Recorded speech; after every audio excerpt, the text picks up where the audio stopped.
afternoon, Panthers. This is the Bells News Network, and I'm your host, Tristan Gardner, here with my co-host, Kendall Clark.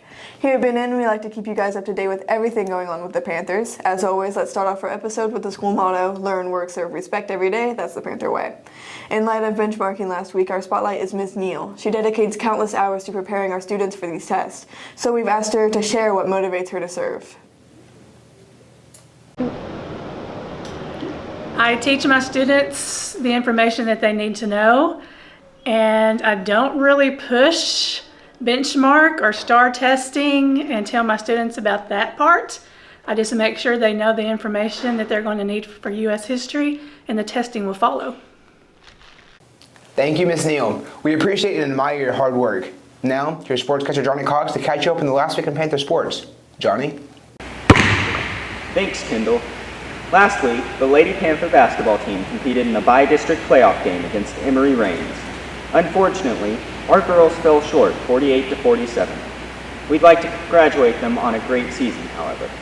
The boys wrapped up the regular season play at home with a win over Blue Ridge, 52-44.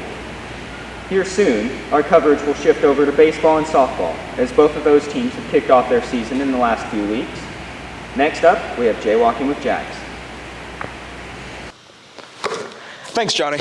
It's Jackson with Jaywalking with Jackson. I'm here with Joss, and he's going to tell us some things about the regionals powerlifting meet. How do you think you're going to do in the powerlifting meet? I think I'm going to make it to regionals and get my numbers up for next year. That's good. How do you think the whole team's going to do, really? I think a few of us are going to make it past regionals and go to state.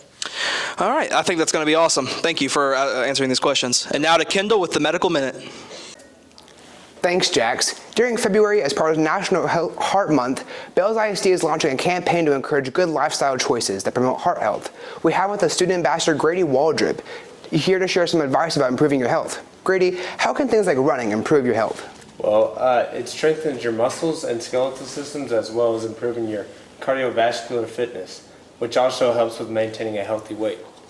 That's really interesting. And I know something really involved with running is yoga and stretching. How can yoga improve your health? Well, yoga can also support stress management, mental health, and mindfulness, healthy eating, weight loss, and quality sleep.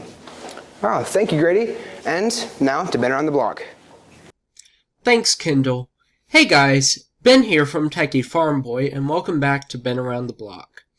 Recently, a terrible eco-disaster has struck in the town of East Palestine, Ohio, after a train derailed which was carrying hazardous materials.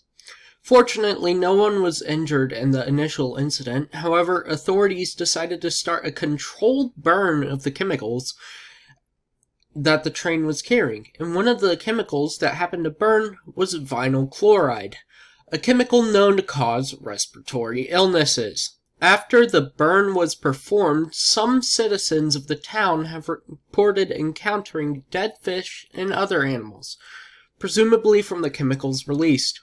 So far, the EPA has reported there is little to no health concern in the area. However, some reporters have said otherwise. In other news, a series of UFOs have been shot down by U.S. fighter jets over North America.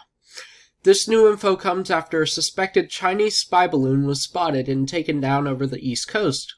However, these UFOs have been confirmed to not be spy balloons or any other types of surveillance devices, but still have yet to be identified, as per President Biden.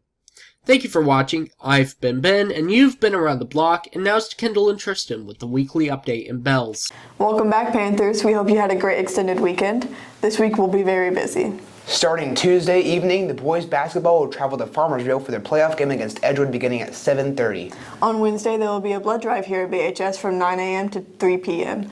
On Thursday, the varsity softball team will travel to Allen for the tournament that will last through Saturday. The JV baseball team will host Tom Bean here. The varsity baseball team will travel to Anna for the tournament, which will also go through Saturday. And track will have a meet in Howe. Finally, on Saturday, girls regional powerlifting will be held here at BHS. Now, here's our chief meteorologist, Jonathan Cox, with our week's weather.